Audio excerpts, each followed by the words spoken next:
Hello Fight fans, the YouTube box community's got a treat right now. I'm here with Paul Gallender, author of the book, The Real Story Behind the Ali-Liston Fight. How you doing, Paul? I'm doing great, thanks for having me. Yeah, it's very interesting to hear your findings on Sonny. For those who don't know, Paul Gallender has been researching behind Ali-Liston for, 30 years, is that correct? Closer to 35. Tell the fans about Sonny as a young boy, and how come he got into the jail, and I think you touched on it about the police. They kept them bothered. They kept harassing him. Can you touch on that, on young Sonny and the harassment, and also the age? I was very with the age thing, but go ahead.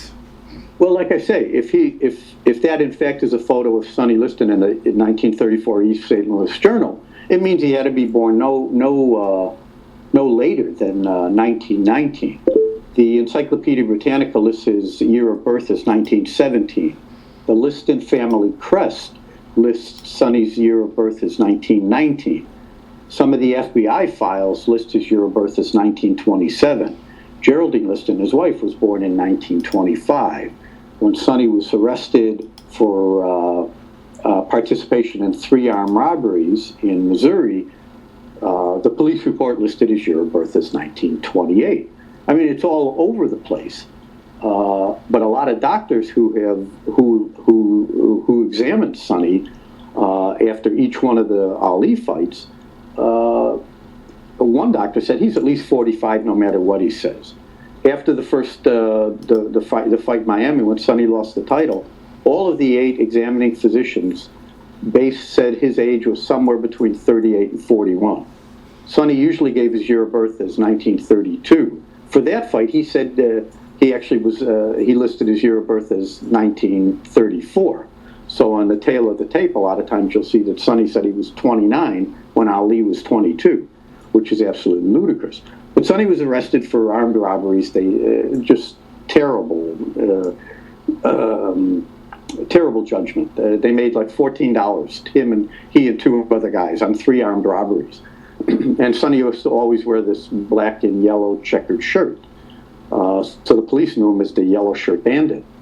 And he got picked up.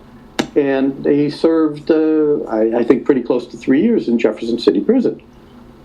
The St. Louis Police Department harassed him unmercifully.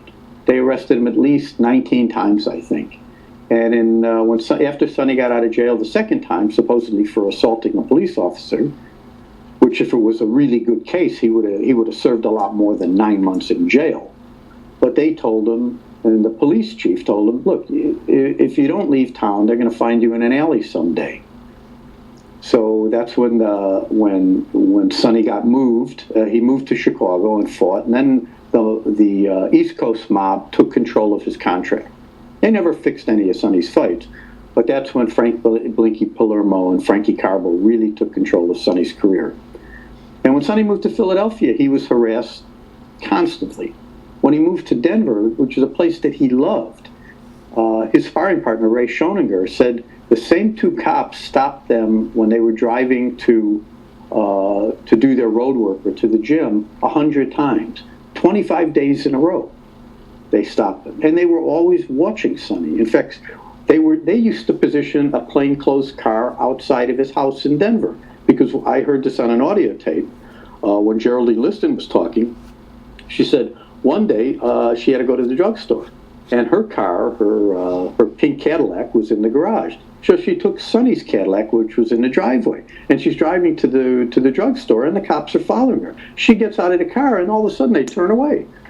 And she knew she was being followed, but they didn't know they were following her. They thought they were following Sonny. So it was just, Sonny was ahead of his time. This is not a defense of anything that Sonny Liston did, but a lot of the athletes today, black and white, have done a lot worse things than Sonny Liston probably ever did, and did them more often, which is no defense. And Sonny would say, stop defending me. You don't need to be defending me now. But what all I know about Sonny Liston, and the thing that I'm trying to rectify, is what took place in this lifetime, not what's taken place in any other lifetime or in the spirit world. So, and it's a passion of mine. I could wake up in 30 seconds. I could give an interview about Sonny Liston because I know that. I know and I learn something every day almost. I've learned so much about Sonny since I wrote that book. Okay. Let me. Why did he get into the crime? What kind of childhood was he? Well, you said he was. What? He's learning. Was he truant in school? I mean, he didn't. Well, he didn't. He used to say he went to school in like maybe to the 3rd or 4th grade, and he was so much bigger than the other kids, and they made fun of him and he beat him up. But he made up that story. I don't think he spent a day in school because his father had them working, all the kids working. Like Sonny said, as soon as you were old enough to work, he put you to work, and that was about age 8 for Sonny. And his father was a real SOB, and Sonny said that. And what I find really remarkable is that a lot of times, the fruit doesn't fall far from the tree, meaning that you learn behavior from your parents. And if you're a man, you learn behavior from your father. And his father was abusive to everyone, including his kids and other people's kids. Sonny loved children as much as anybody, and he would hang out a lot of the time with white children. There were a number of white kids. He wanted to adopt Peter Keenan Jr., whose father was, I think, a featherweight champion in Great Britain. And when he went over there in 1963 on a barnstorming tour, he became very close with this kid, Pete Keenan. And he invited Pete to Denver for the Christmas holidays. And when he got there, Sonny wrote a letter, Sonny and Geraldine, they wrote a letter to the Keenans saying they wanted to adopt him. Which is, it's almost precocious. It's like, I mean, who would do this? It's the innocence in there, and 3 days later, Peter Keenan Sr. came to Denver and took Pete home with him. But Sonny, he would have adopted him. Sonny adopted, other children. He did. So, he adopted. Did he have any children of his own, or he just adopted? Well, he adopted the kids basically who were his own, if not formally. Any kid that he knew about, he evidently took really good care of. William Wingate says Bill Wingate in Philadelphia, he never knew that Sonny was his father, but when he'd come there, his mother Dolores would say, "No, it's okay. Go with Sonny." And he said, "I never wanted for anything. I had the best toys. I had the best clothes. We were great buddies." And it wasn't until much later, and after Sonny died, that he found out that he was his father. And that's probably the way Sonny wanted it too, because after Lewiston, he knew that any of his children could be at risk for any reason, whether it be from, and I don't think at that point he felt any threat from Nation of Islam members, but the mob, you never know what the mob would do back then.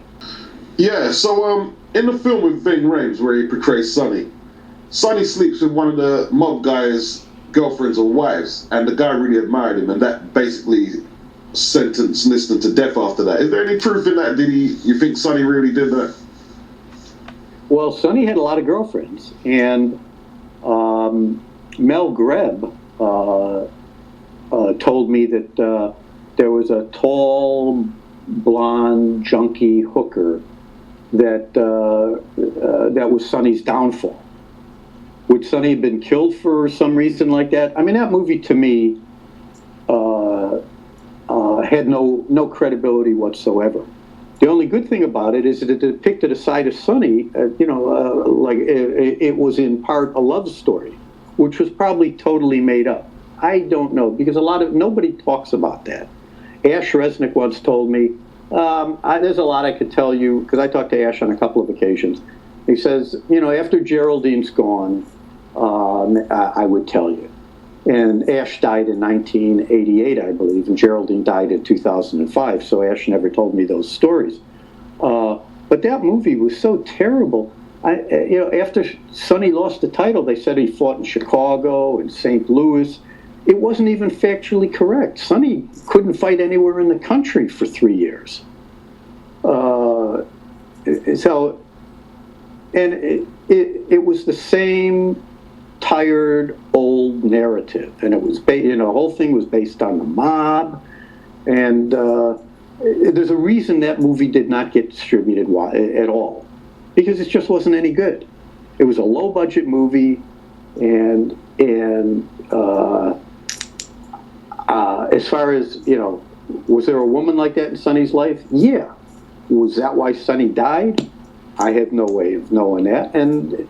But if my advice to you is forget that movie. If you think you learned anything about Sonny other than that he loved women, and he did love women, I'll tell you that. And he has talked to Josie about that. He did love women, and that relationships were almost always very complicated. But other than that, God, I wouldn't put my name on that movie. Not at all. I wouldn't. Oh my God, no. That's Yeah. on, Sorry, just the only guy to defeat him before Ali, Marty Marshall, he seemed a bit useful because he beat Bob Satterfield. Even though Bob Satterfield was best at light heavyweight, he was a good fighter, and he seemed like a decent fighter. What do you know about Marty Marshall? Marty Marshall was a very unorthodox fighter. He was a boxer. He was tall, and he could give you a lot of trouble. He was not a great fighter, but when they first fought, what was that, in 1954, I think, Sonny was still learning how to box. And Sonny would have won that first fight, but his jaw got broken. And to his credit, he fought the rest of the fight in severe pain. He walked the streets that night in pain because it didn't. The ringside physician there said you got to go to the hospital, and Sonny didn't go to the hospital, but he was given some pills, and it wasn't until he got back to St. Louis that he got his jaw set. And then he fought Marshall a couple other times. It may have been that Marshall knocked Sonny down, because there is a newspaper clipping which says that Sonny went down and got up immediately. One of his cornermen said he was off balance and he went down. When Sonny was asked about it before the Patterson fight, he says, well, if that's what Marty says, let's just leave it at that. Did he get knocked down? Or was it a slip? I don't know. It didn't hurt Sonny. And Marty paid for that in the subsequent two fights. He said a couple of punches that he took to his stomach and to one of his ears, the hurt from those punches stayed with him for the rest of his life. So, and that's the thing. If the only way you were going to beat Sonny Liston is if you outboxed him. But by the time Sonny in 1960, the kind of shape he was in, if you were going to beat him, even if you were a great boxer, and if, let's say it was a 15-round fight, you were going to have to do that for 15 rounds. And I'm telling you, I don't care who you were not going to last 15 rounds with Sonny Liston. Because at some point, Sonny's going to land a telling blow. And he didn't need to land a telling blow. Because he, like Joe Louis said, Sonny, whenever and wherever Sonny Liston hit you, he hurt you. So Marshall gave Sonny a little trouble. Burt Whitehurst, who was a very, very good boxer, gave Sonny trouble. Eddie Machen had an injured right shoulder, so he knew he couldn't beat Sonny, and he didn't come to fight. And he infuriated Sonny. He made him mad. And if you look at that fight, you'll see Sonny fights. He's running after him. He wants to kill him. I saw that fight. Yeah, he kissed him on the neck. Sonny, that was not a good thing to do. But I have a lot of respect for Eddie Machen. He got cold-cocked against Ingemar Johansson. He was a far better fighter than Ingemar Johansson was. And he had a troubled life also. But Eddie Machen was a master boxer. He was a great boxer. Eddie Machen at his best would have given Joe Louis all the trouble. That would have been a 7-5 fight, I think, at his best. I'd make Joe the favorite, but they were pretty close in size. And he could hit hard, too. But, the name of the game is boxing. So. Okay. Go ahead, Beats. So, they said that Liston was kept away from the title before he fought Patterson. Where do you think his peak was? Where was his peak? 1960. 1960. Okay. Yeah. 59 and 60, he really, in 58, he served notice on the division when in 69 seconds he stopped Wayne Bethea in the first round, and Bethia was the number 10 rated contender, and he had never been knocked down. And Sonny destroyed his mouth. I mean, Bethia lost most of his teeth, basically with one or two left hooks. In '59, he beat Cleveland Williams. He beat Mike DeJohn. He beat some really good fighters. And then in 1960, he beat. Remember, Roy Harris won 12 rounds with Floyd Patterson. Roy Harris, he was a decent fighter. He went 2 minutes and 35 seconds in the first round against Sonny. He knocked out Cleveland Williams for a second time in 2 rounds. He knocked out Zora Foley, who had been the number 1 contender, in 28 seconds into the 3rd round. And then he had the Machen fight, and he also fought one other fight with Howard King. So at that point, there was nobody else left to fight. The only fighters that were left were not really legitimate contenders. I mean, he could have taken Johansson and Henry Cooper and Brian Lund. You could have put those 3 guys in the same ring with Sonny. I truly believe this. And not one of those 3 guys would be standing at the end of 3 minutes. Because they were undersized, they couldn't take a punch, and Sonny was affectionately, and it's, there are a lot of things people say about Sonny, depending on who says it. Like Angelo Dundee called him the Monster Man, which was a compliment. To say Sonny was a killer is a compliment in the context of the ring. When Dick Schaap, in a retrospective, and Dick Schaap was a great journalist, when on I think it was a NBC documentary of the first Ali-Liston fight, I believe. He said, he actually said this, Sonny Liston was a hitman for the mob. Now, if I'm missing something here, does not a hitman for the mob mean that you kill people at the behest of the mob? Sonny did not do that. And for Dick Schaap to say that, and for that to make it through the final cut, it's like, oh, well, Sonny Liston, excuse me, he was a piece of shit. And so, yeah, we can say anything we want. And as you know, legally, it's not a crime to slander a dead person. Okay, so, and that's what you've been seeing for the last 43 years. It's gotten worse and worse and worse. And I've had it. I'm fed up with it. Can I just ask you about Customato? Because he was really pivotal. It was Floyd Patterson who had the decency to say this man deserves a shot. Floyd Patterson said, I could be in the same predicament that Sonny is in his early years. Well, you're being a little overly kind towards Floyd. Okay. Because at the end, in 1960, Sonny when he destroyed the division, he had fought all of the fighters that D'Amato would not let Patterson fight, and frankly, that Patterson did not want to fight. Apart from Floyd's first title defense, which was against Tommy Hurricane Jackson, he never fought a black fighter until he fought Sonny. He even fought Pete Rademacher, the Olympic heavyweight champion in 1956, in Rademacher's first professional fight. No, Floyd does not deserve any kudos. Floyd had to fight Sonny because nobody wanted to see his fights otherwise.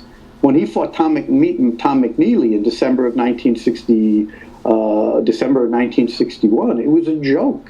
Tom McNeely wasn't even rated. And he knocked him down like 11 times. He actually helped them up several of those times. So no, Floyd's earning potential was nil. And not only that, Floyd insisted Sonny only get 12.5% of the gross, when all of his other opponents got 20%, and that was criminal.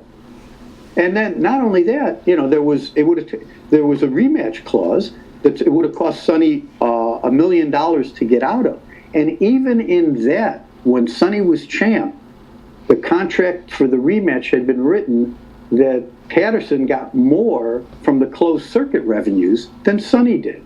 So D'Amato knew all along that his fighter couldn't beat Sonny. There's no question about that. And I believe that Floyd knew all along. Now, Floyd was a game fighter. I think Floyd was a great may have been the best 185-pound fighter of all time. I think he would have beat the crap out of Rocky Marciano if they had fought in 1955. Of course, Floyd was a young guy back then, and Rocky was, at the end of his career.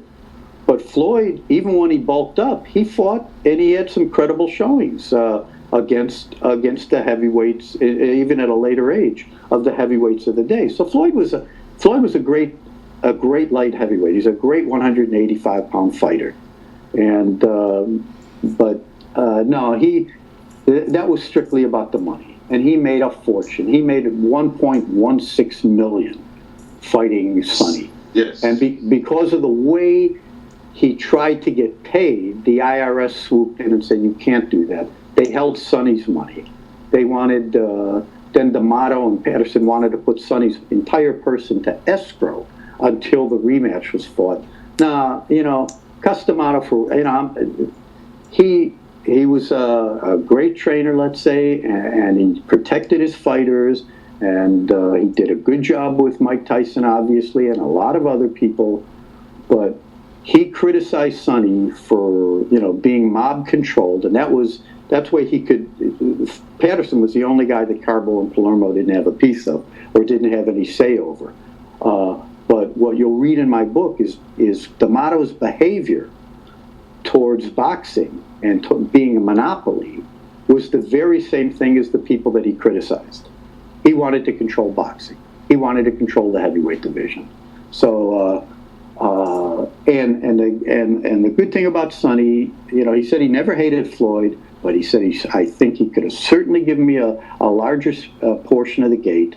And Sonny was #1 contender for 2.5 stinking years. That never happens. That could never happen. It only happened because there was a different set of rules when it came to Sonny Liston. But after that fight, because Patterson came in there to fight, Sonny went over to him after the fight and thanked him for giving him the title shot.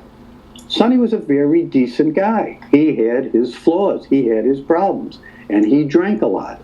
And if Sonny Liston drinking, you wouldn't want to have been around the guy. And that got him into a lot of trouble. But at his, Sonny, the three of us, if we knew Sonny, we would have liked Sonny. We would have been proud to call him our friends. I truly believe that. I know that. Sorry, Earl, Gene Tunney technically wasn't the first $1 million purse. I think he was a few dollars for. And Tex Rickard, he wrote a check to Tex Rickard for $10,000, and Tex Rickard gave him back a check for $900, whatever, to make it $1 million. But Patterson was the first guy to make $1 million purse against Liston. Is that correct? I believe so. And Sonny made $1 million after in the rematch, didn't he? Oh no! Oh, that was Sonny made I think about $255,000 because people stayed away. The first fight grossed about 4.7 or 4.8 million, but the second fight grossed a lot less because the only reason the fight took place is that Floyd had something to prove to himself. Plus, he knew that was going to be his last really good payday. So, Sonny. I took a look at Sonny's tax returns in the 80s at the California State Athletic Commission, and the first year he made any kind of money was in 1961 when he got $75,000 to fight Albert Westfall, which was a part of the closed circuit doubleheader when Patterson fought Tom McNeely.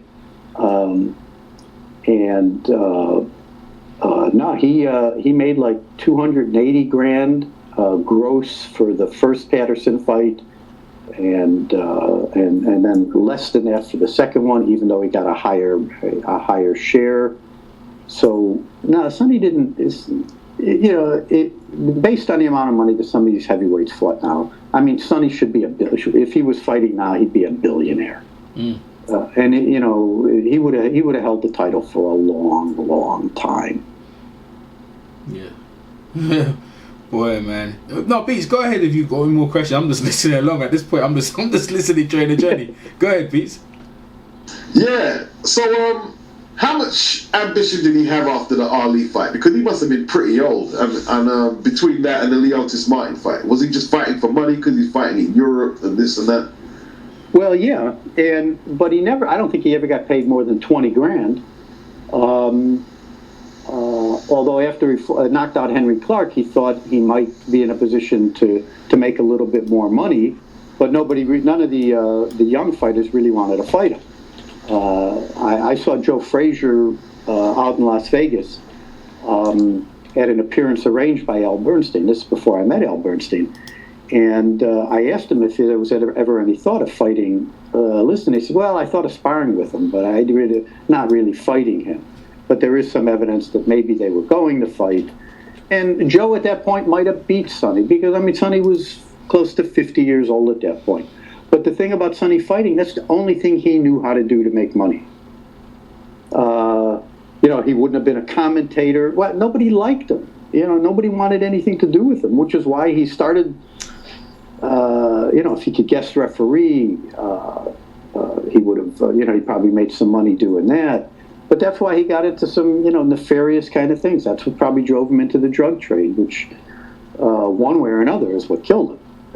Whether it was an overdose, whether or whether he was murdered, or maybe it was just a heart attack. But maybe it was a heart attack. And when somebody's in good shape, you see this with some football players. Who was it? Don Rogers, I think, who. The night before he got married, the guy was in great shape, and he snorted a lot of cocaine, and he went into cardiac arrest, and he died. And from what I read, the better shape your body is in, if you abuse it with drugs, it will have a worse effect on you. I don't know how that works. No, I mean, at that point, Sonny's money-making ability was nil, which is why, to me, it's just ludicrous to think that the mob would have any interest in a guy who couldn't, who's making 20 grand a fight. And Sonny would not throw a fight for anybody. He would not. He was too proud a man to do that. Okay. So, after he beat Floyd Patterson, did you ever see Floyd in the disguises? He was wearing disguises because he was so ashamed. Yeah. And he knew he was going to lose.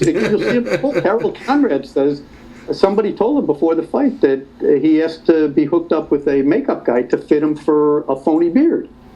And so Harold Conrad, the publicist, he swore the guy to secrecy. So Patterson had two cars parked outside of Comiskey Park. One is if he won, and then he had a Lincoln Continental with the disguise and luggage in it, which he was going to put on and drive to New York. Why would you put on a disguise? Get in your car and go. I mean, he was a very insecure guy. And like I said, I mean, he was a really good fighter, Floyd Patterson. He was a talented guy. He was a talented amateur. But, yeah, it was... I got to tell you, one of my cousins, Josh Sorkin, he works for a mediation firm where retired judges are hired to help mediate disputes so that they don't have to go to trial. And there's a retired judge by the name of Joseph Casciotto in Chicago, and his father, Dr. Nicholas Casciotto, was one of the ringside physicians for the first Patterson-Liston fight. And Joe was about my age, so he went with his father into the dressing rooms of Patterson and Liston. And so they go into Patterson's dressing room, and Floyd is basically comatose. He says, the doctor says, hello, Floyd, you need to take your vital signs. He is frozen with fear. Dr. Casciotto says, Cuss, can you come over here? I have to write something down. I have to take his blood pressure and his heart rate. I have to take his pulse. He had to get him to unbend his arm. So he was gripped with fear. Meanwhile, so then he goes, Dr. Casciotto and his son, Joe, they go into Liston's dressing room, and Night Train is blaring. It's a festive occasion. And Sonny's sitting there, and he introduced himself. Charles, how are you? Yeah, fine. Takes his vitals.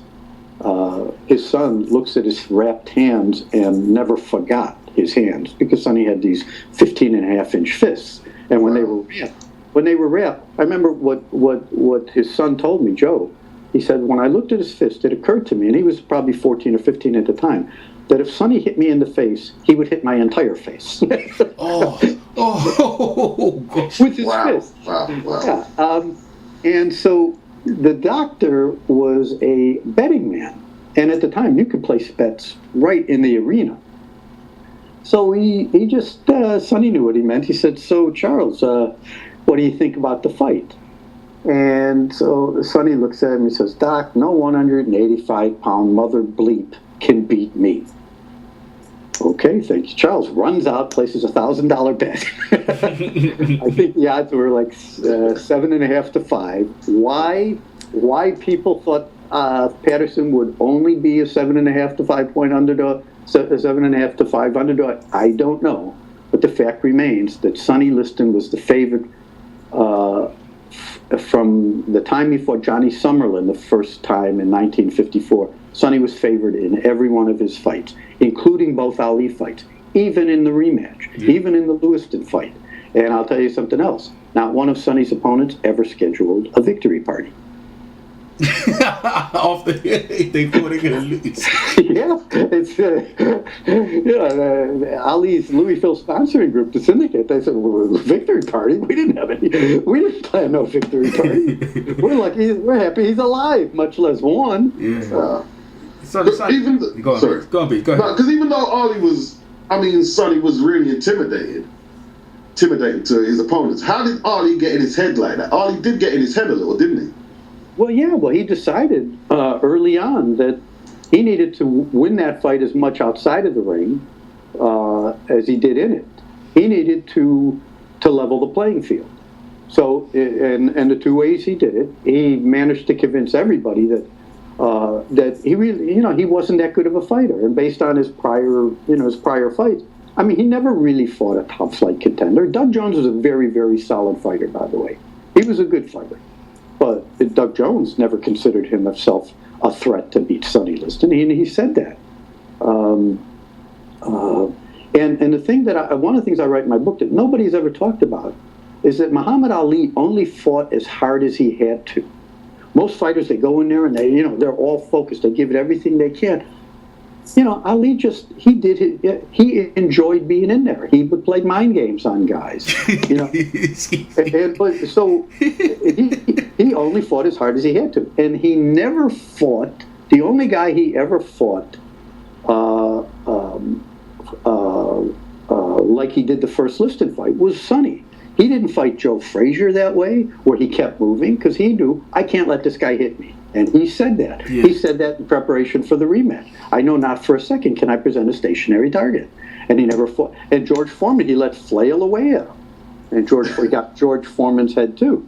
But the key is he got Sonny to not fight his fight. So it's one thing that Sonny trained for a 2 or 3 round fight. He weighed 218. He probably went into the ring at 225. And Sonny's best weight was probably 211 or 212. There's actually 3 consecutive fights where he weighed 212 and a half. I mean, he could, his training regimen, he was so in tune with his body. For 3 years, he was somewhere between 209 and 212 and a half. There were like 16 fights. He was always within that. But when he went to Sonny's house, both in Denver and in Miami Beach, in integrated neighborhoods, and embarrassed the hell out of Sonny, Sonny just said, this kid's gone too far. I'm going to kill him. I want to kill him. And so Sonny went in there and fought angry. And I remember Ali saying, I don't have to worry about Sonny Liston. He has no balance. And based on the first fight, yes, he didn't have any balance because he was running. That was not Sonny's fight. So he got Sonny to fight. Ali got Sonny to fight Ali's fight. Yeah. Because I remember when Ali was trying to say, Sonny Liston is flat-footed, Joe Louis is flat-footed, he's too sweet, I'm too sweet like Sugar Ray. And what was the whole thing with Sugar Ray Robertson and Ali and Joe Louis and Sonny Liston? He was trying to say that they're just flat-footed and they couldn't do nothing to him. Well, yeah, I mean, Sonny, yeah.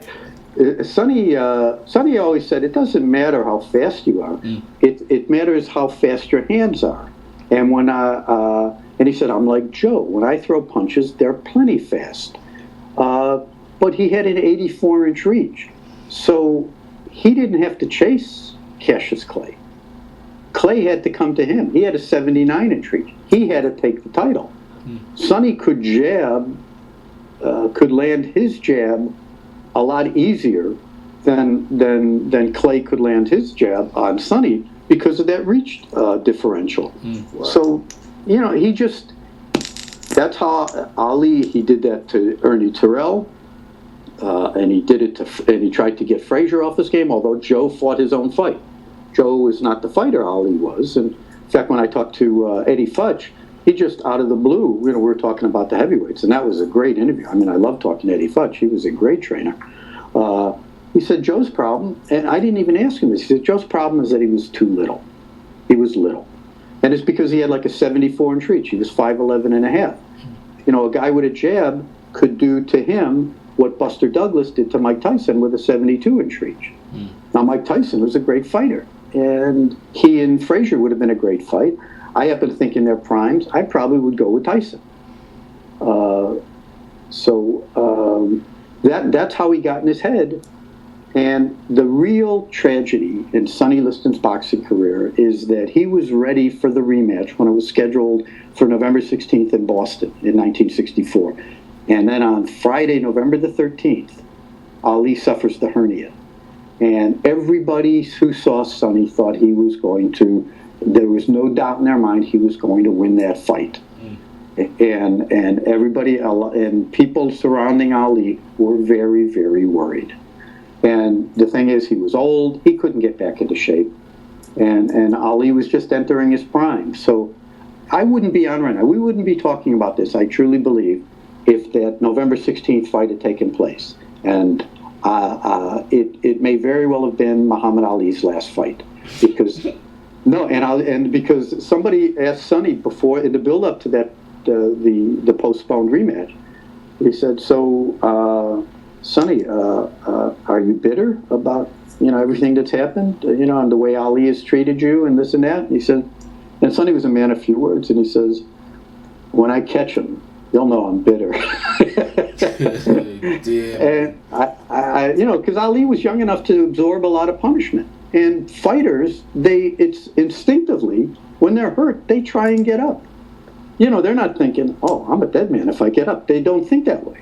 They're just, they're out on their feet. Joe Louis, from that first punch that Max Schmeling hit him with, that first right hand, which Sonny actually refers to in some of my notes here, that he's told Josie Rose, he remembered nothing after that. When Cassius Clay fought Sonny Banks and got knocked down, he remembered nothing after that, even though he knocked Sonny Banks out. So, yeah, it causes him to get up. He would have been killed. He may have been killed. He may have been debilitated to a point where, in any case, he would not have functioned very well for the rest of his life. Ooh. Okay. Ooh. Sonny hit that hard. Yeah. He oh, my God. What he did to, wait till you read what I say in the book about Wayne Bedfair. What he did, and what he did to punching bags. He knocked them off the hooks.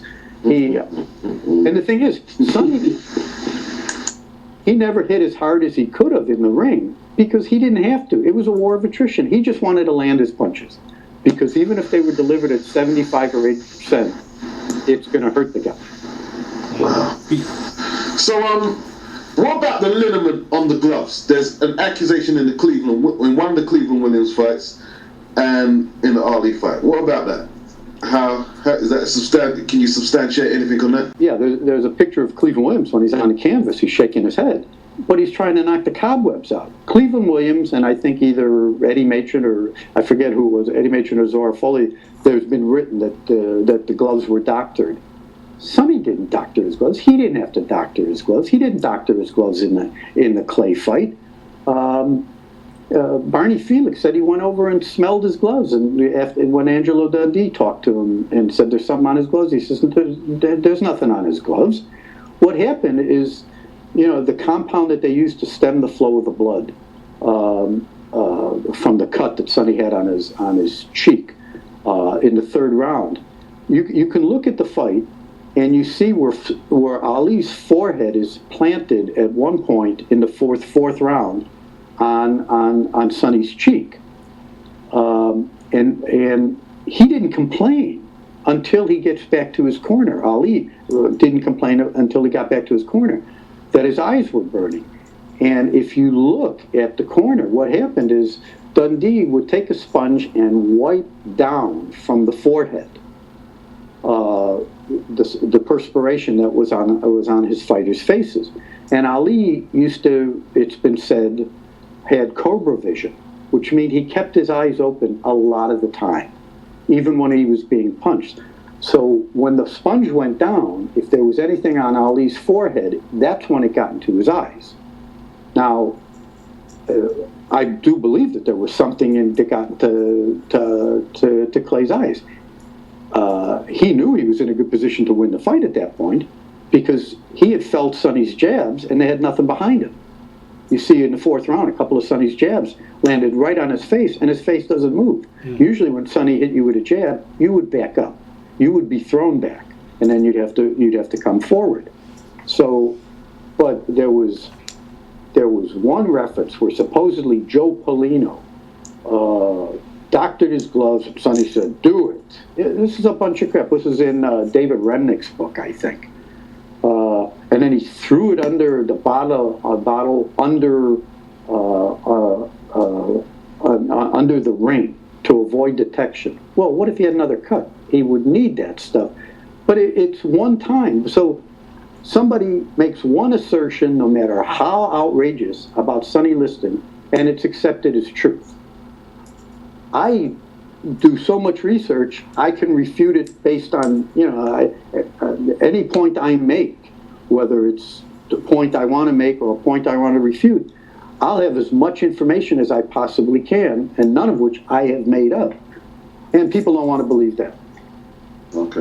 People would rather believe that Liston was knocked down than to believe that Muslims kidnapped his wife and child and threatened to kill him if Sonny didn't lose the fight. Yeah. All right. Well, look, people can believe what they want to believe, but I stand by everything in my book. It's as close. It's the truth, as close to the truth as I believe I could have gotten. Mm-hmm. Okay. So, what was his relationship with George Foreman? I heard he taught Foreman how to jab, and he was quite influential on George Foreman, the man. Oh yeah. Well, Henry Winston, who was boxing's first black promoter, a wonderful guy. He was steering George Foreman after the Olympics, and he got Dick Sadler to train him, and Dick Sadler was also training Sonny, so they trained together, and they didn't talk too much. And there's a lot of people who have watched their sparring. So there are some people who watched their sparring sessions who think that Sonny took it easy on George. Oh gosh, shoot! I could have. George Foreman was one of the hardest hitters in heavyweight history. He took it easy. Well, you got to remember he's an amateur at this point. Oh yeah, but he still could. Yeah. True. Yeah, I think I'm not positive, but I think when Sonny fought Henry Clark at the Cow Palace in 1968, and just beat the crap out of him, Foreman was on the undercard in his first professional fight. So, amateurs are not professionals. Yeah, George could hit very, very hard. Yeah. I think George may have been the third best heavyweight of all time, which is why I said that there's a major drop-off in the talents of Ali and Liston and everybody else. And in his prime, would Mike Tyson have had a chance against a big guy like George? Well, he would have had a chance, but 3 out of 4 times, I think George wins that fight. Would Joe Louis have a chance against George Foreman? Sure, but Joe Louis is a lot bigger and a lot more powerful than Joe Louis. Was he technically as good a fighter? Maybe not. But, Joe could be hurt a lot. He got knocked down a lot. He got knocked down several times in the first round. Jimmy Braddock, who was a light heavyweight, knocked him down.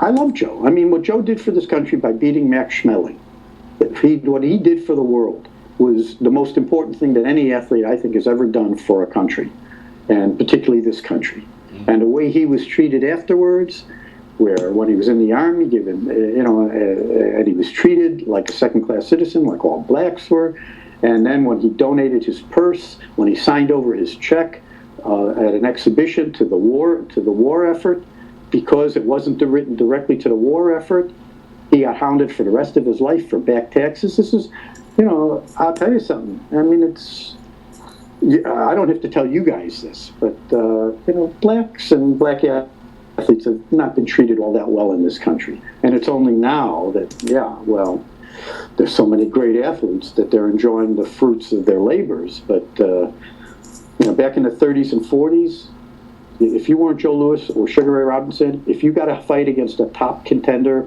a white guy, you had to agree to lose the fight. That's just the way it was. Okay, let's get into it. So what started off your passion with Sonny Liston? Well, I had followed the heavyweights almost religiously throughout the 60s and the 70s. I grew up in Chicago, and I was a sports fan. I didn't play a lot because I was a fairly small kid, so I really never had any athletic ability to speak of. But when Cassius Clay turned pro, I started following heavyweight boxing. And when Sonny won the title, I became aware that this guy was probably pretty good. And then when he lost the title, I was a little bit in shock, and I followed the career of Ali, and I followed Sonny's career. And in the late 70s, he had been dead several years, and I realized this man has not gotten the respect that he's deserved and that he was due. And I decided, if nobody else is going to write a book touting the man's accomplishments, then I was. But I didn't know how to write at the time. Starting in the late 70s, I did some interviews with some people who knew Sonny quite well, both before he became a top flight boxer and after. Guys like Morris Schenker, who owned one of the hotels in Las Vegas, and who was the lawyer to the mob, basically, and helped get Sonny out of jail. And Barney Baker, who knew Sonny. He was a Teamsters guy. Ash Resnick, Davy Pearl. So I got a lot of information from people who were no longer with us, which helped me understand Sonny a little bit more on a personal level. And it was really a labor of love. And I must tell you, when I began writing the book, I was writing a book about Sonny Liston. But in the last year, as I began to peel away the onion and got a lot clearer on who Sonny was and got a lot closer to him, I realized that I had actually written the book for Sonny Liston, and now I know why. I always thought that apart from Muhammad Ali, and this was after Sonny died, that I didn't see anybody in the history of the heavyweight division that stood a reasonable chance of beating him. I think Sonny would have been a 3 or 4 to 1 favorite over any man that was ever in the heavadweights. If he was at his best. In fact, if he was anywhere near his best, because he had the best left jab, at least as good a left hook as anybody. His right hand, Angelo Dundee said his right uppercut was more powerful than anybody's. And you simply could not hurt the man. And Sonny was a very good boxer, and he didn't take unnecessary chances. So, but after the Ali fight, the second Ali fight, when he took the dive, it was all bets were off, and the narrative about Sonny Liston has been one that's been totally disrespectful of him ever since, and I thought that was a damn shame, because I've always in my adult life I've worked for nonprofit groups to help people who are in need, whether they be kids or senior citizens or the environment. I've managed political campaigns of people who I thought would have done a good job. So this was really consistent with how I was raised. And the biggest surprise to me is that nobody else wrote a book favorable to Sonny Liston when there were a lot of good things that you could say about the man. And I mean, I like I said, I took 35 years to write this book, and there were some biographies of Sonny that were written, but all of them were really dismissive of his talent, and I think contemptuous of him as a human being. And I have the utmost respect for him, even though I know he wasn't a saint. He did some crummy things. But if he had been given a chance, a second chance, he would have done really well. Do you mind me just asking, like, the FBI have recently said that the first Ali and Liston fight was a little suspicious. I'm not sure if they're saying it was definitely fixed. What's your take on that?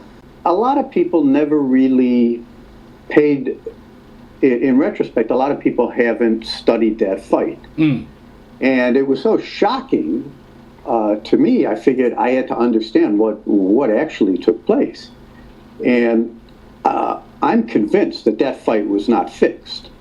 Sonny had a number of things going against him, not the least of which was his age.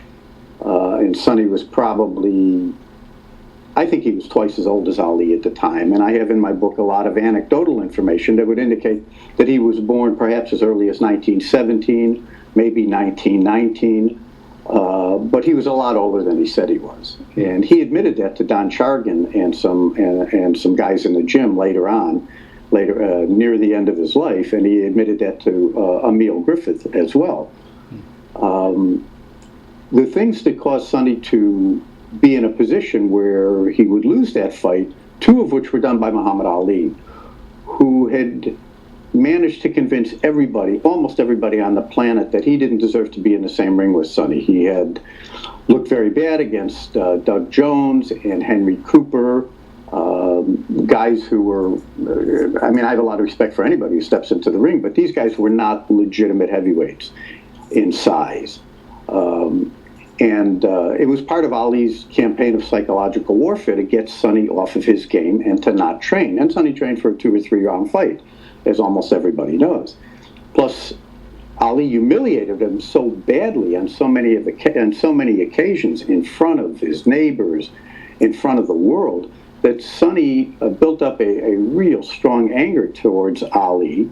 And wanted nothing more than really to kill him when he got into the ring with him. So Sonny fought angry. Now, why this is very important is that in a street fight, a guy like Sonny, if he fights angry, he's more formidable. But in the ring, with Marcus of Queensberry rules, it's a major disadvantage. And Sonny used to say, "I always fight my fight. I always fight my fight, no matter what the other guy says, no matter if the crowd's for me or against me, I fight my fight." And he could afford to do that because he had that 84-inch reach. And you couldn't hurt the man. So it was just a matter of time before he got to you.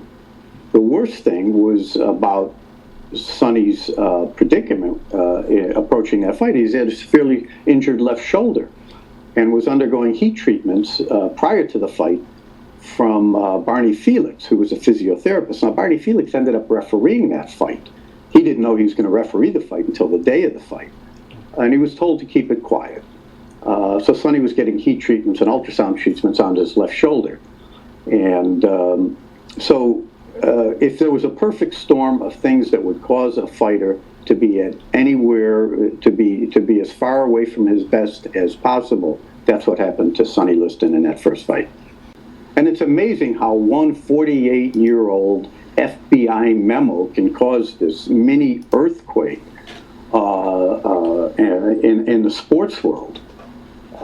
It's unfair to Sonny. It's unfair to Ash Resnick, because I'm not sure that any of those guys who wrote those articles even recently took a look at the fight. Because I think if you want to know what happened in that fight and why it wasn't a fix, the first thing you got to do is watch the fight. And Sonny did not fight like a guy who was throwing the fight. And then with all of the reasons that I just previously listed as to what Sonny had going against him, the assertion of a low-level gambler who claimed he was close to Ash Resnick as proof that that fight was fixed is absolutely ludicrous. I mean, like I say, you look at the fight, you consider all the other information. I mean, in that article it said that both Sonny Liston and Ash Resnick won $1 million betting. Well, even at 7-1, Sonny would have had to put up $143,000. I'm quite certain Sonny did not have $143,000 at the time of that fight. Plus, there was very little betting going on. There were some places you couldn't actually put a bet down because nobody wanted to bet on Cassius Clay. So if there had been that kind of money that would have been dumped into it close to the fight, that would have turned up in the investigations afterwards. And the odds in some areas may have come down to 4 or 5-1. But the Florida State's Attorney's Office, who investigated the fight afterwards, because they weren't satisfied with the outcome, found no indication in the betting patterns anywhere in the country that they had changed. So I've just written an article refuting that, and hopefully it'll get nearly as much play as this article that got from the Washington Times. And you know, I've tried to call the guy from the Washington Times and somebody in the Las Vegas Review-Journal who wrote another article based on that, and they won't call me back. They don't care. You know, like I said, the narrative has been set in stone about Sonny Liston, that he was just a bad guy. He was a bad you-know-what that got coming to him, which was said on more than one occasion. And as far as I'm concerned right now, I'm Sonny's manager. I'm the manager he always wanted, needed, and deserved, but never, ever had. And you say, well, you know, you might ask, what does he need a manager for? Well, his legacy needs a manager.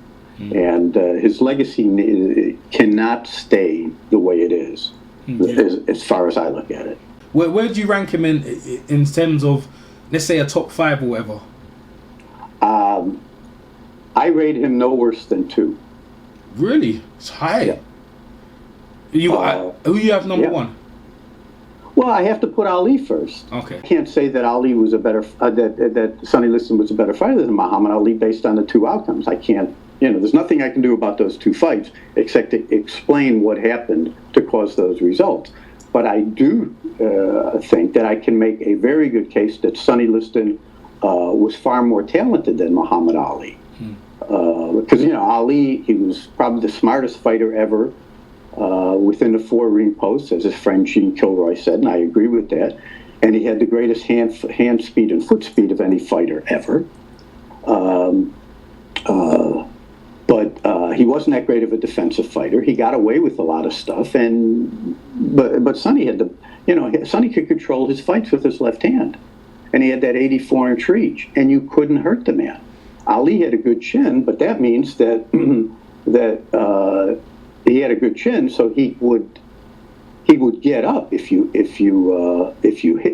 him, and he did on the couple of occasions when he was on the 3 occasions when he was knocked down. But you couldn't hurt Sonny for most of his life in his career. You absolutely could not hurt the man. So I rate Sonny number 2. I rate Ali and Liston number 1 and 2, and I think there's a big drop off after that. Okay. Let me go back to the Cleveland Williams fight, because when I was watching the fight, especially the first one as well, the Cleveland Williams fight was brutal. I mean, you know what I mean? I was watching it, and I was thinking, if Cleveland Williams never fought Sonny Liston, he'd have been a world champion, because I don't see how Floyd Patterson or any champion at that point could have dealt with him. You know, what's your take on that? The 2 fights of the Cleveland Williams. Those are a good barometer to see what kind of fighter Sonny Liston was, because Cleve hit almost as hard as Sonny. Like Sonny used to say, he hit hard, he hit fast, or he punched hard, he punched fast. And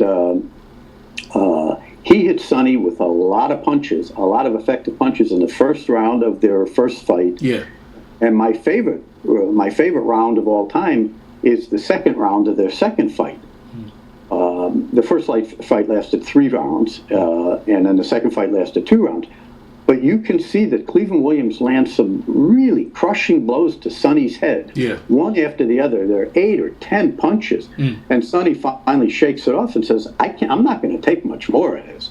And then he went after Cleve. Now, Cleve, once you hurt him, that was the end of the fight.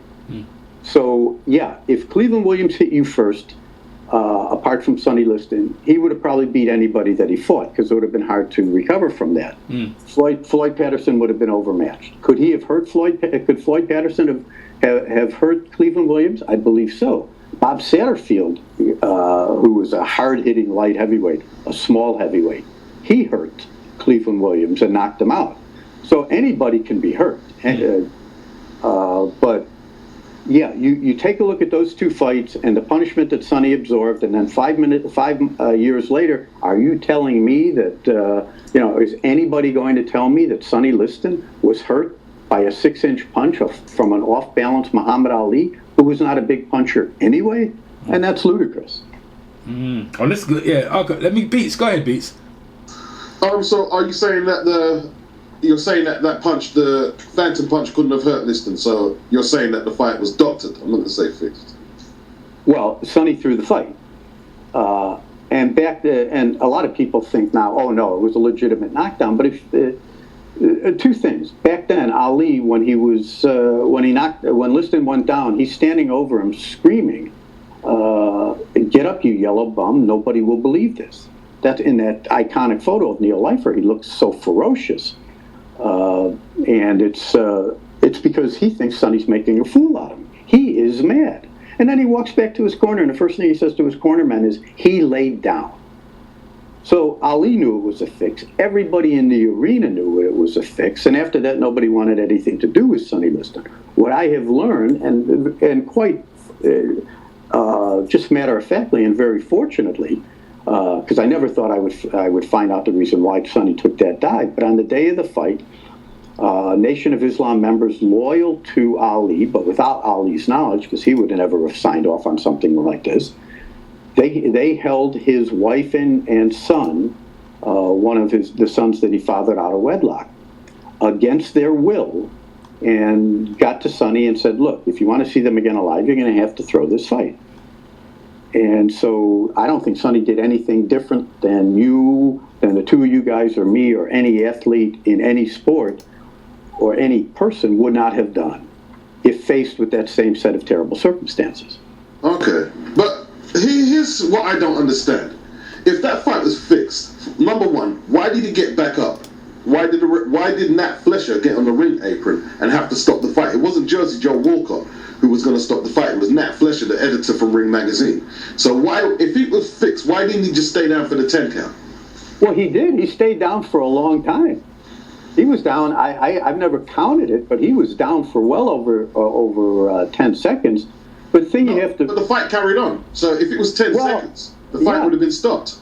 Well, except the fight can't end unless the referee counts the fallen fighter out. And Jersey Joe Walcott, he was a celebrity referee. He had refereed more wrestling matches than boxing matches. And he never started a count. He didn't know what the hell to do. Well, the first thing you do is you get the guy who scored the knockdown to a neutral corner. Yeah, that's right. Yeah. But sorry to interrupt there, right? But the thing is, Liston kept fighting, and it was Nat Flesher who stopped the fight. Wait. So was Nat Flesher on the fix?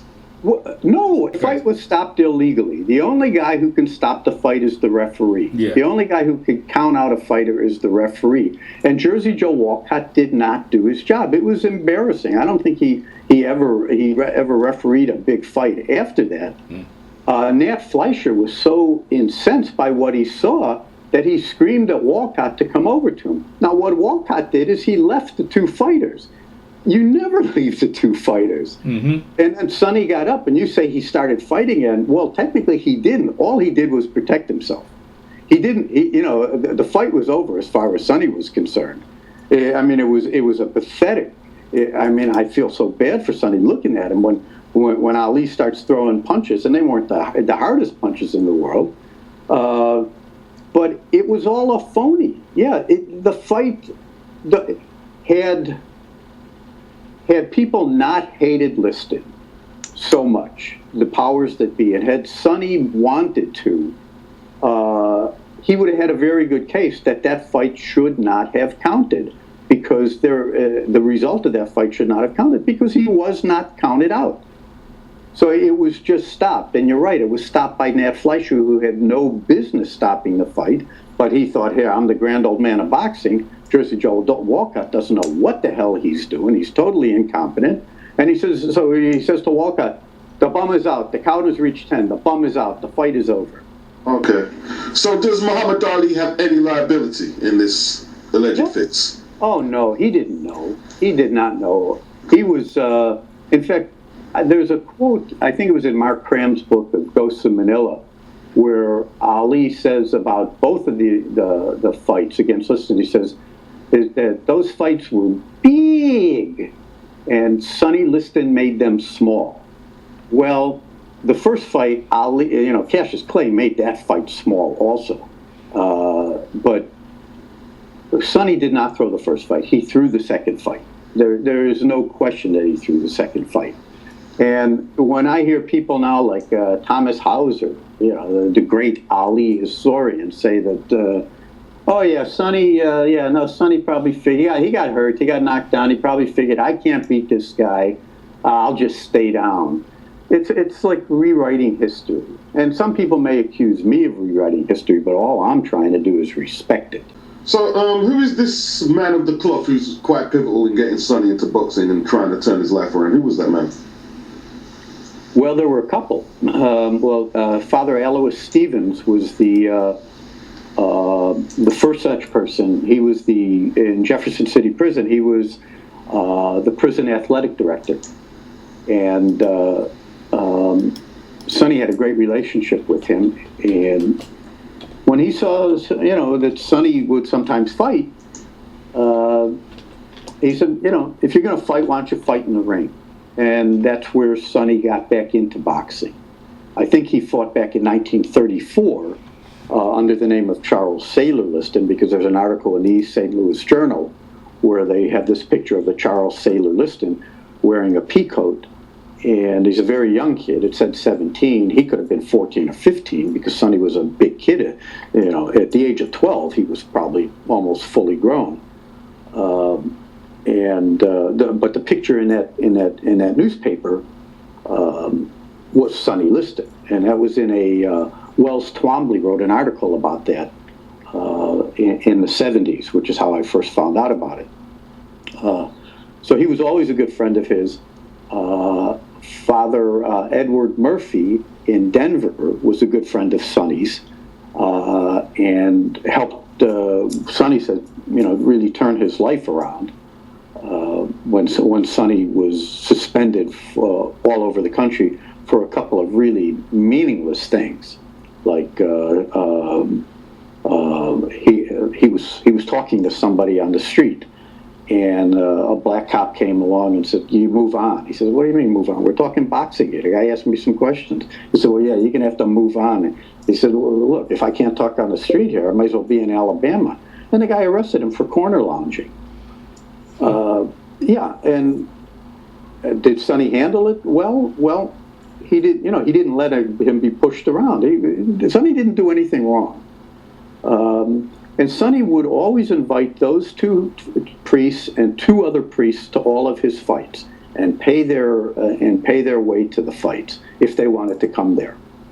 So, like on my website, SonnyListon.com, there's the main photo. The photo I use on my homepage has three priests surrounding Sonny, or Sonny sitting down, which is after he won the title from Floyd Patterson. And so Sonny was. There's a side to Sonny Liston that people don't know about, and in my book, the photos that I use, none of them are fighting poses. All of them depict him as a human being. And as it turns out, those were cheaper to license from the Denver Post and the Chicago History Museum than the fighting poses, which cost a lot more money. But those are all out there. I didn't care to put that out there. I wanted to show people a different side of Sonny Liston that nobody else had told them about. Now, the Leotis Martin fight, which basically closed his career, he beat Chuck Whitmer out of it. That was an absolute war, and Leotis Martin was a very big puncher. What's your take on that? What caused shockwaves? We didn't have feedback. Oh yeah, can you hear me now? No, yeah, mute beats. That's what it's saying. Go on. Yeah, I heard the question. Sonny, Lem Banker told me Sonny took that fight on very short notice, and he was sick. He was filming Love American Style in Arizona. Was that a film? No, it was a TV series. Okay, Sonny was in a TV series. Okay. Yeah, he did. Once he lost, he was in a Monkees movie, and he made several appearances. He had an agent in Los Angeles that got him a lot of TV and some movie roles. They weren't big roles, but it helped him pay the bills. So Sonny started bleeding from his nose, and he wasn't in the greatest shape, and he knocked Leotis Martin down.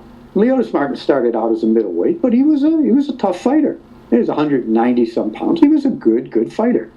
Was he championship material? Well, in the early 50s he would have been probably, but not at this time. And Sonny was having such a tough time breathing through his nose that he spit out his mouthpiece prior to, I believe, what was it, the 9th round, which was the last round. And Leotis Martin, he caught him. He stood him up. What was it? Was it a right hand that stopped Sonny in his tracks and basically rendered him unconscious? And then a left hook and a right hand put Sonny down. And you knew Sonny wasn't getting up. He was unconscious before he hit the canvas. He was also probably 50 years old. So that was the only true knockdown that Sonny Liston, or knockout, that Sonny Liston ever that Sonny ever suffered. And it was, I remember watching the fight. I was at a friend of mine's, because I was touting Sonny even way back then. And I remember the TV coverage. It's the only time that Howard Cosell shut his damn mouth, because he knew what he had just seen, and Sonny knew it was over at that point. You don't come back from that. And George Foreman talks about that the gathering, which was supposed to be a celebration at Sonny's house, it was like a wake after that fight. And Davey Pearl said Sonny was the best loser he ever saw. He didn't make excuses. Like Evander Holyfield evidently never lost a fight. But when you hear him talk, he should have won every fight he was in. So, Sonny, he accepted it. He had to accept it. He was not unconscious. He was winning the fight, but he was ponderous. It's hard to get in shape when you're 50 years old. You should not be fighting. And on that line, I will tell you that, George Foreman, when he beat Michael Moore, George was ponderous at that point. Yeah. I would bet you all the money in the world, all the money that I had, I can't bet all other people's money, I would bet you everything that I have that the George Foreman who knocked out Michael Moore in 1994 would never get into the ring with the George Foreman who knocked out Joe Frazier in 1973. Those are two different fighters. I'm happy for George because now he's, close to a billionaire based on his comeback. But you lose something. Your prime. Ash Resnick used to tell me, he says, your prime is like 23 to 26, maybe 27, 28, 29, 30, 31, 32. Your boxers are way past their prime. And the fact that Sonny was much older, that shows you what a formidable fighter he was. Because if, in fact, he won the title in his early 40s, this is unprecedented. Unprecedented. Yeah. The Leotis Martin fight was brutal because it finished Leotis Martin's career. He had a detached retina, apparently. I think he had 2 detached retinas. Yeah, which is very, very unfortunate. From Sonny hitting him. Yeah. Oh, he took a lot of punishment. I mean, Sonny still hit. And, detached retinas are not all that uncommon. So, but you got to quit because otherwise you'll go blind. So, yeah, he was in line to make a lot of money. Sonny is not the only fighter that has ever screwed over who has suffered bad luck. Leotis Martin suffered bad luck, and I doubt that the rest of his life was any better than Sonny's was, or Cleveland Williams was, or any other of these poor, unfortunate fighters. Oh, dear. Whoa. Go on, Beats. Yeah, like you say, he did have some commercial endorsements, and some people were attracted to him in that line of entertainment. Andy Warhol, he done an advert with him. I've always seen them together. What was their relationship and what was their business relationship, more important? I probably only met that one time on this Braniff ad, where Sonny didn't say anything. Andy Warhol's talking to him, and it was a clever ad.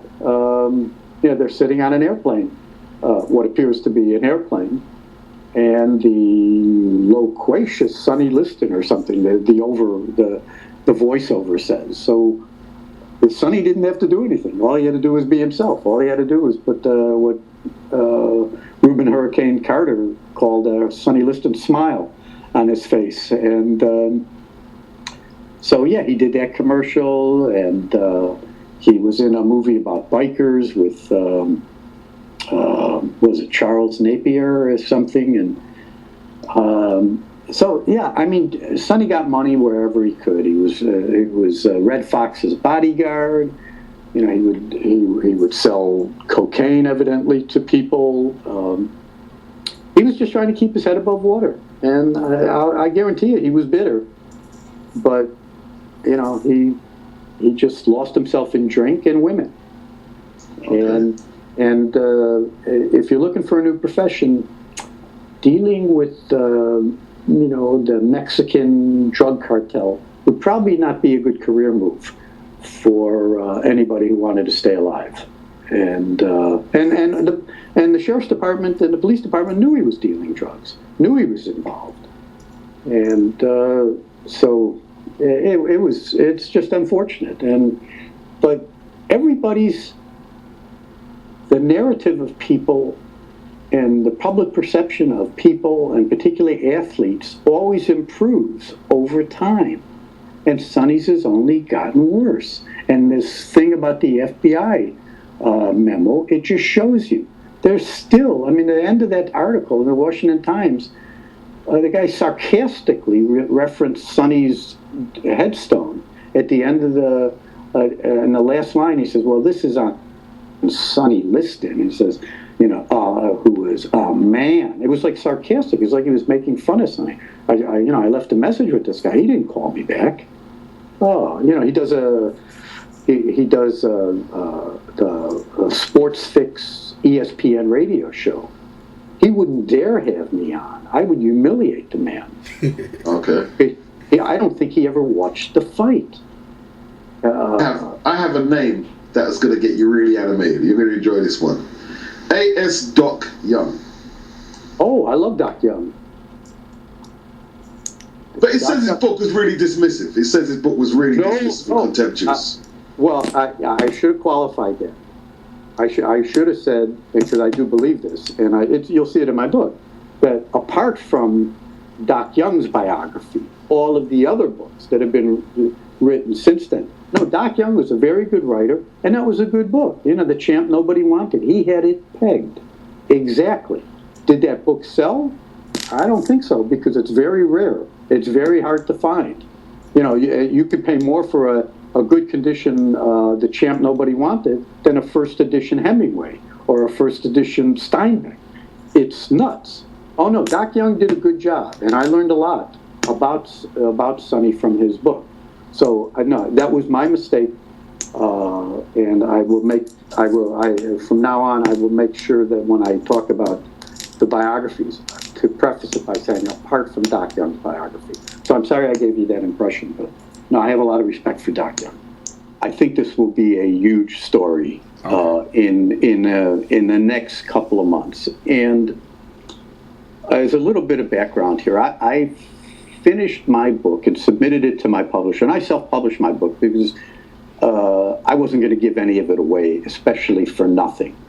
And there were a couple of publishers that were interested, but they didn't know anything about Sonny-Liston, and it would have been on the shelves for 30 days. Then it would have been taken off, and they would have had all the rights. So I decided at some point, and probably when it comes to the 50th anniversary of the first Liston Ali fight, and maybe the second Liston Ali fight, that's when Sonny-Liston's name is going to be out there, much more closely attached with Muhammad Ali. So I submitted my book in late January of 2012, and in mid-February of 2012,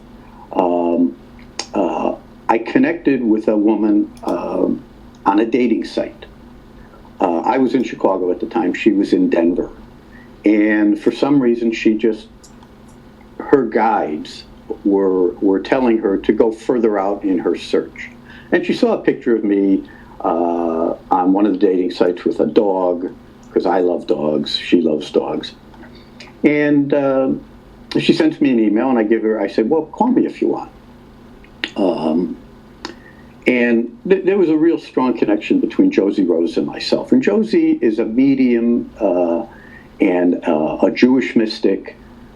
And it's not what she does, it's who she is. There are a lot of mediums like John Edward and Rebecca Rosen, and anybody who goes to them for information from people who have passed will tell you that, in fact, there is an afterlife, there is life after life, because the things that they were told, the medium could not possibly have known. And very often, nobody else other than that person knows that. So we talked for quite a while. It was just amazing how connected we were. So I flew to Denver after about 3.5 weeks. And it was like we were family, Josie and I. It was like we were brother and sister. It's like we had known each other for a long time. And on the evening of March 10th, 2012, we're sitting around, and all of a sudden Josie says to me that Sonny Liston just introduced himself to her by name, and he had placed his right hand on her right hand, and it was a huge right hand. She remembered it. I started transcribing. By this point, I had never believed in anything like this. I have never been religious. I thought that when you're born, a light switch goes on. When you die, a light switch goes off. That I thought that everything that happened to anyone is arbitrary and random. And I hadn't believed in God or reincarnation or an afterlife. It just didn't make any sense to me. I had no desire to research the subjects, because I figured I'm here. I don't know why I'm here. I'm just going to try and live as good a life as I can. I don't need the 10 Commandments to tell me what's good and what's bad. I'm not a perfect person. I never will be, but I do have a code of ethics, and I do have values, and I do the best that I can. Well, on that first night, I start transcribing, and Sonny Liston spirit, the man that we knew as Charles Sonny Liston, told her at least 7 things about his life, very almost esoteric things that I could verify the authenticity of, like the name of one of his sons, the only one of Sonny's children that I actually spoke to, a guy by the name of William Wingate.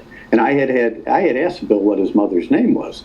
I had interviewed him several months earlier, and he told me his mother's name was Dolores. And Josie had mentioned the names William and Dolores. So I told her, yes, this is Sonny's son and the name of his mother. He talked about how the mob, how he wasn't smart enough to outsmart the mob, and that there were a couple of guys by the name of Frank, and that when you lie down with pigs, you end up smelling like them, and they regretted associating with them. And the 2 guys who ran boxing for the mob at the championship levels in the 40s and the 50s were Frankie Carbo and Frank Blinky Palermo. Now, Josie had not even heard of Sonny Liston when we started talking 24 days earlier. It was 24 days earlier. So beginning on March 10th, 2012, until the present time, I have about 70 pieces of information that Sonny has told Josie that she has channeled, however you want to call it, because I'm still unfamiliar with the process, but whatever those communications and however they take place, and Josie could do a much better job of explaining it than I could, because this is a world of which I am not familiar. These are not stretches by any means. These are 70 pieces of information about Sonny's life and about names and places and thoughts that he had that I can verify as being, yes, this was Sonny Liston, and I can verify it based on 35 years of researching his life. All I did to put myself in a position to be in this position was to write a book. And once I wrote the book, then Sonny brought Josie and I together. Things I didn't talk about in that interview, because I knew it was a shock to Al Bernstein, but I was giving him a scoop. And so I just wanted to get it out there. is that Sonny has told Josie that Josie and I have been together in prior lifetimes as brother and sister. He's told us where. We knew of Sonny, and Sonny knew of us in those lifetimes. Now, as preposterous as this may sound, and I know it sounds, whoa. Yeah, I know. I mean, everyone's gonna listen to this, but you know what? It doesn't matter. But I mean, this is it. Like, I'm glad you actually putting this out there, because end of the day, people, you know, they're gonna have their opinions on it. But like you said, in a couple of days or whatever, weeks worth, this is gonna be a big thing. But you know, I'm glad. It doesn't matter. Like, as far as I'm concerned, you know, if that's what happened, and that's you know, you like you said, your position on it is fine. You continue. You go ahead. Continue. Oh yeah, and so Josie, Sonny is collaborating with Josie. It's the way I would term it, on 2 books. The first of which will be out probably in April, called "Healing in the Afterlife." And it's not, you know, Sonny talked about his life in different ways than he did when he was here, but he's also talked about the other side. He's given Josie 1,600 words on what the experience was when he died, when he passed from this life into the spirit world. 1,600 words. It is fascinating. And there's a second book, and this I am going to be so interested in, for somebody who wants to know as much about Ali-Liston as I can. The second book will probably be out probably in early summer. Sonny is taking my biography and rewriting it as a posthumous autobiography. He's having a conversation with the reader. Oh, okay. Oh, all right. And and in the vernacular, in the way he used to talk. Yeah. So his language, how he speaks, right? Yeah, and it's broken language and whatever. And basically, I never met Sonny. I saw him train one time, and the only time I've heard his voice is on interviews. And most of the time he's trying to speak as well as he can. And then in the quotes that I can verify from other sources, you know, you get a glimpse of how he talked. And it was, you know, I mean, he was not nearly as articulate as Archie Moore. Let me say that. Okay, all right. So have you got any, like, with that, like, what things can you reveal that he, you know, that he said, that, you know, about the situation, about his death? Does he reveal how he was killed? Because that's, you know, I'd like to know that. I'd like to know. Well, there's a lot of rumors about that. He took drugs, and so loads of speculation about that. Everybody, it seems, that's the thing that the casual boxing fan, I'm not calling you a casual boxing fan, by the way, that most people want to know about Sonny Liston. In fact, you know, when I was talking with Al Bernstein, he said he wanted to write a book about Sonny Liston in the mid '80s, and he wanted to try and figure out how Sonny had died. And some people said to him, "Why don't you just forget this idea?" So Sonny has not revealed to Josie the circumstances under which he died. And I think he does it purposefully, because if he were murdered, even if all of the people involved in that are no longer around, and that was the end of 1970, so that was more than 43 years ago, what Sonny has says is it doesn't matter. And Sonny said nothing really matters about what took place in this previous lifetime. He admires me for taking a stand and for writing the book that I did. And he said you had to write that book before I could come into the picture and talk about what I really want to talk about. So what does he really want to talk about? Does he want to talk about the life after? Yes, he does. He wants to give people an idea of what to expect, how to prepare for it,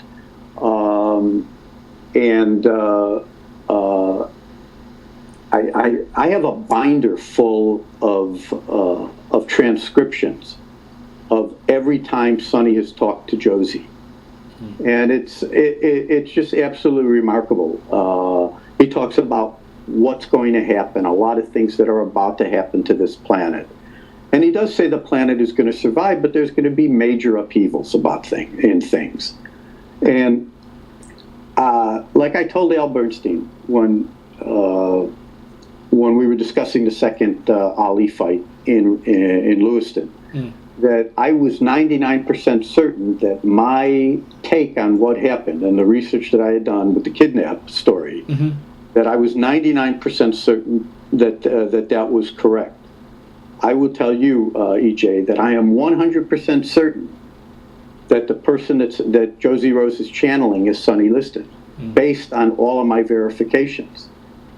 And like I said, I never even thought about this stuff. Now I just routinely ask people if they believe in an afterlife. And I think an awful lot of people do believe in an afterlife, and some people tell me that they want to believe in an afterlife. So there's going to be a lot of skeptics, but I mean, let's face it, a lot of people for many, many years thought the world was flat. They did.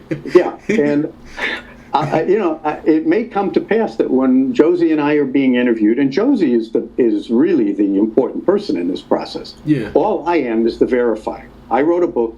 I can verify 70 pieces of information. When Josie and I are being interviewed, or when Josie is being interviewed, it might very well be that Josie will tell that interviewer something convey a message from somebody who has passed that interviewer will know is accurate information. Because not all mediums, although several do, have an ability to name names. They can give a description of somebody, but Josie names names, and she absolutely blows her clients away. I mean, it's such a shock to a first-time client, and they say, "How did you know that? How could you possibly know that? You cannot possibly know that information." And like I say, it's not what Josie does. Mediums, that's who they are. They have that ability to go back and forth, to glimpse into the spirit world. And I'm convinced there is one. On the other hand, EJ, I've been involved in this now in 2 years. Have I changed at all? Have I changed the way I live my life at all? No. Because I've always thought that I've lived a good life. I mean, I haven't been perfect. I haven't done anything really, really bad. I've done things that I regret, and generally I don't do things more than twice before I change my behavior. So I'm just I can't tell you how amazing it is to be part of a process like this. And again, I'm not taking any props for this. All I did was write a book. All I did was write a book, and that set the stage for Josie and I to come together and to meet each other. As it turns out, like I said in the interview, Josie was in Denver for the last 25 years, 26 years. And I've been in California since late 1975. With the exception of 9 months in Chicago, and I spent a few months working with Josie in Denver. We're both from Chicago. As it turns out, we went to the same high school 2 years apart. When I was a junior, she was a freshman. I didn't know her. I mean, it's really, apart from the really importance of what's happening here, I just look at this as a very good story. If I wasn't involved in it, I go, wow, this is pretty, I would say, wow, this is pretty cool. I wonder if it's true. Yeah. And I'll tell you it is true. Yeah. Beats, have you a question for Paul? So is this an autobiographical account of Sonny Liston's life, what you're doing? I didn't do the autobiographical account. In Josie's upcoming book, it will be somewhat, anything Sonny says will be autobiographical in nature, because it's coming from him. And then when he rewrites my book, and I'll tell you, Josie has never read my book. And when we first met, I didn't even have a book to show her. But she didn't. She had never had any interest in boxing. And I had thought, I wasn't sure how much information she had. So I had the idea. I said to her, I'll tell you what, why don't I just look at my book, take out a lot of the stuff that is strictly boxing, that people who are more involved in spirituality rather than sports would not be the slightest bit interested in. And and then rewrite it or reformat it in the first person, so that instead of me doing a biography, Sonny is talking about it. And that's what I did. I had about 247 pages. I took out more than half. And so you're basically revisiting your book. Yeah, but not because I thought Sonny was going to rewrite it. I just thought, well, okay, maybe for people who see this, maybe they want to know a little bit more about Sonny's life. And rather than get my book, we can give that a condensed version of it to them, so they can at least see how he was treated and the people that were important to him and this, that, and the other. Okay.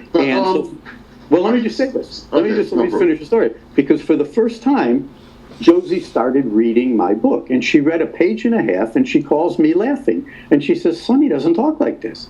I said, yeah, I don't know how Sonny talks. I don't speak poor, semi-literate black man. I don't know, and I haven't been around people. I don't know how to do that. All I did was just kind of I wanted to give people an idea of what Sonny, what was important to him. And then that's when he just directed her, and she starts writing.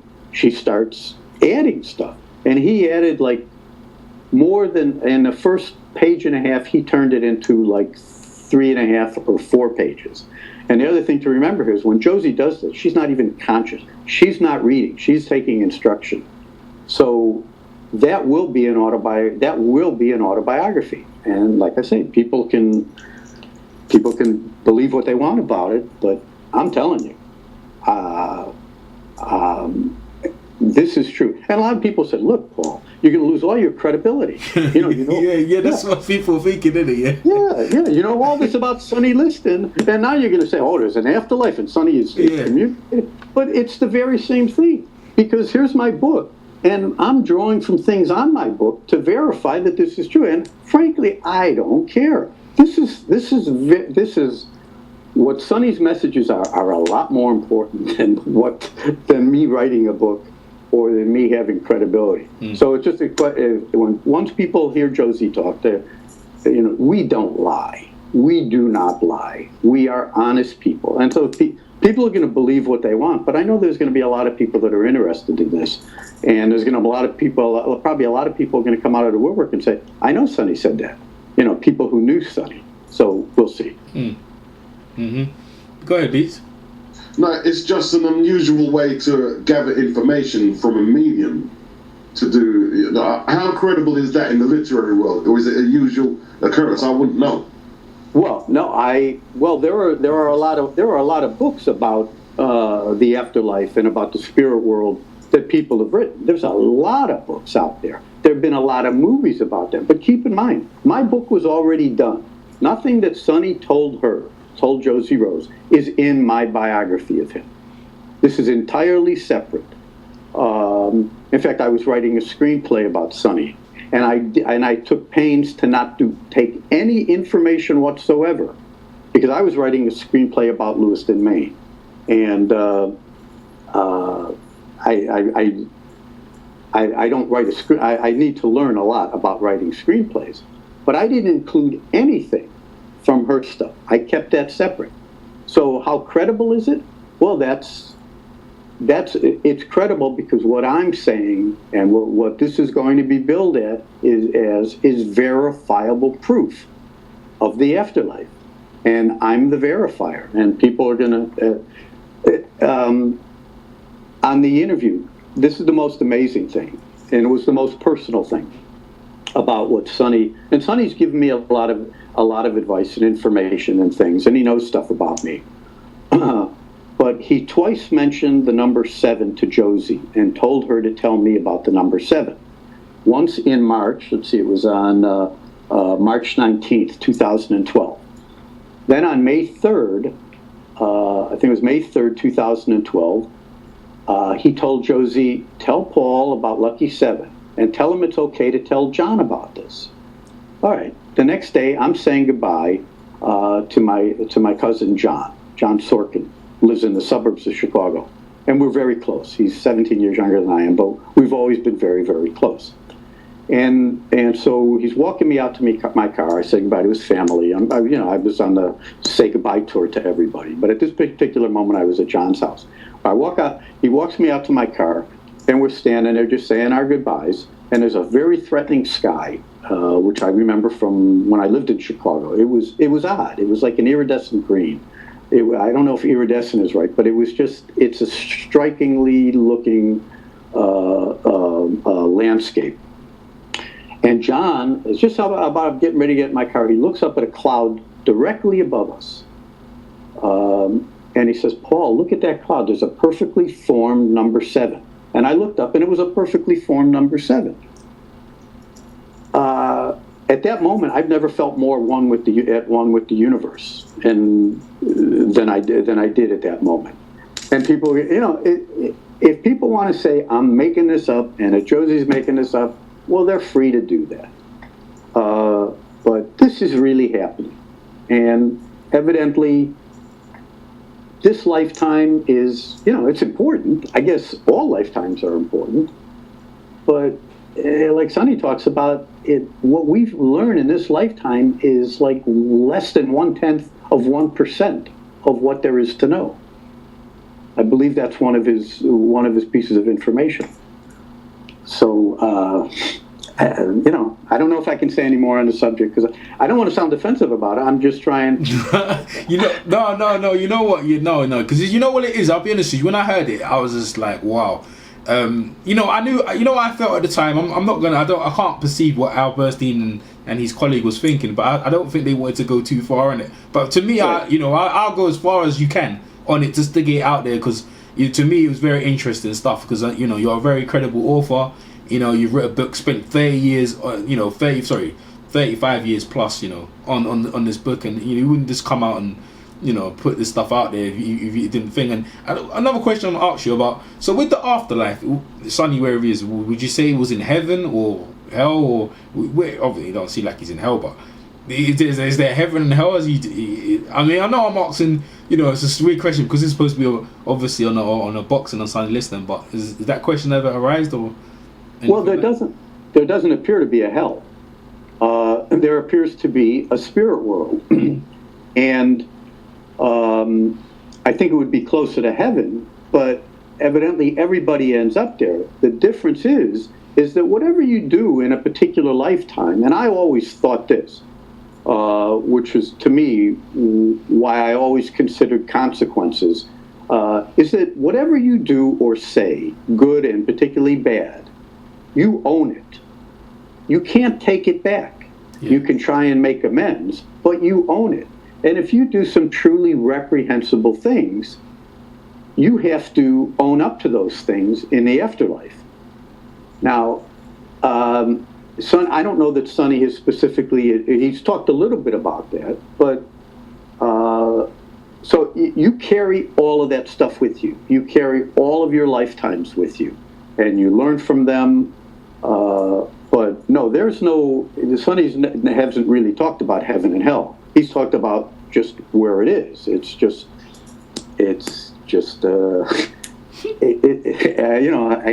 I had his notes in front of me, I internalize facts and numbers and places a lot better than I do concepts of which I had never been familiar. Mm. So, we are accountable for everything that we do. Okay. But everybody is capable of a healing, where they can get past what it is they've done and hopefully learn from it. Your information has been priceless. It's one of the greatest experiences actually listening to you. Even the esoteric way you're going to publish your book, that was very interesting as well. It was very enlightening, very enlightening. Yeah, definitely. I sat back and like, because it was actually more than I expected. You're thorough, completely thorough, and you do Sonny-Liston justice. A lot of, we regularly have heavyweight debates, and we talk about Sonny-Liston and thing. So let me just clarify: if Sonny-Liston was to fight Rocky Marciano at their prime, who would have won? Because obviously the fight wouldn't have lasted a minute. Explain why. Rocky Marciano was 185 pounds. He was 5'11". His reach was 67 inches. The only way Rocky Marciano could fight was to come at you. And Sonny used to say, that's what I love, when people come at me. I don't need to go find them. Joe Louis used to say, even when Joe Louis fought Marciano in his last fight, and Joe looked like he was 50 years old, he said, I could close my eyes and jab Marciano because I knew he'd always be in front of me. Rocky Marciano did not hit like a heavyweight. He would hurt you because he threw these short punches, because he had these short arms, but it would have been a mismatch. You could have put Dempsey and Sonny and Marciano in the ring with Sonny, and they're both, Dempsey could hit pretty hard. He had a 76-inch reach, but he didn't know how to box the way these new box, the way everybody since Lewis knows how to box. Yeah. Oh no, it's a 30. I would bet. I mean, I like to say that Rocky Marciano could have hid behind Sonny Liston, but he couldn't have beaten him. No, there's no way. There is absolutely no way. I don't know that he would ever fought him if he was given the opportunity. I mean, Tyson would have done the same thing to Rocky Marciano. Ali would have done the same thing to Rocky. Lennox Lewis. I think Buster Douglas. Rocky Marciano was a great guy. Everybody who knew him liked him. So I don't mean to impugn upon that, but he just was not a legitimate heavyweight. So I would bet everything I have. And if I was in Sonny's corner, and Sonny was at 90% of his best, and Rocky Marciano was at his very best, and I would tell Sonny, I bet everything that I have that you would knock him out in the first round. Wow. Sonny would knock him out in the first round.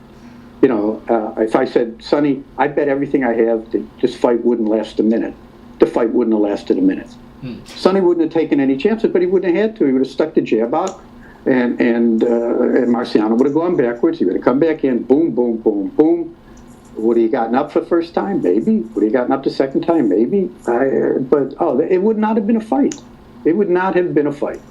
Oh. Wow. Well, let me put it this way. Let me put it this way. So, see, when Rocky was the champion, and Rocky was champion, do you think there's a point that I'm just putting up because Sonny's age? Do you think he could have avoided Sonny because Sonny was probably on the rise around that time? And another thing as well, also Jersey Joe Walker. All these guys are. I mean, maybe not Jersey, but Sonny Liston. Do you reckon Rocky could have? No one ever talks about this, but he could. He could have got a title shot much earlier, couldn't he?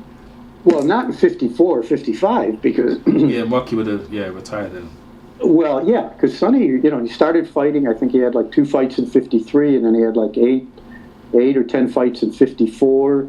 He started fighting some decent fighters. He fought Johnny Summerlin, who was a rated contender. Sonny was a big underdog when he fought him, and he beat him twice. He beat him twice in, I think, both times in Detroit, which is where Summerlin was from. And then in 55,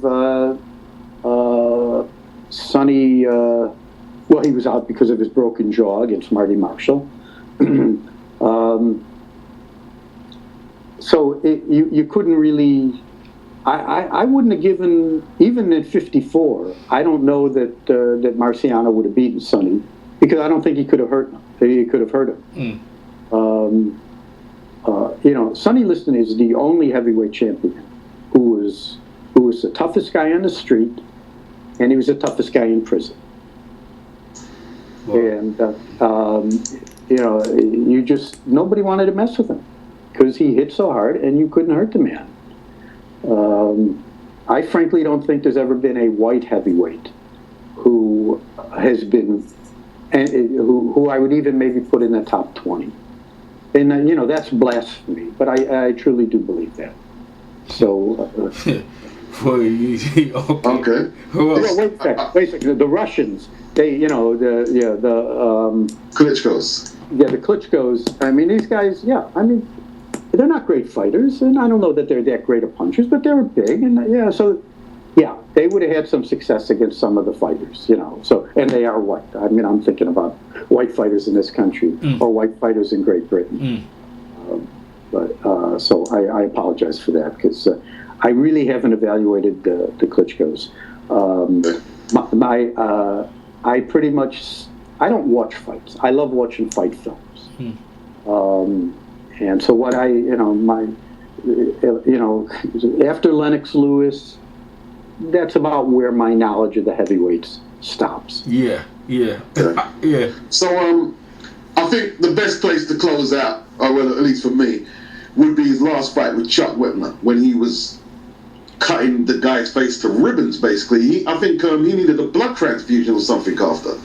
I think he may have had one. He lost blood. He had a lot of cuts all over. He said when Sonny's jab landed, he could hear his bones breaking. He could hear, it was bone rattling. Wow. And Chuck Wepner thinks that Sonny was the greatest fighter of all time. And he fought a lot. He fought George. He fought Ali. And Sonny was an old man back then. And but again, if you're going to try and punch with Sonny, that's not how to beat him. And I don't know that Chuck was I got a lot of respect for the guy, and he was he was a decent heavyweight, but he wasn't a great puncher.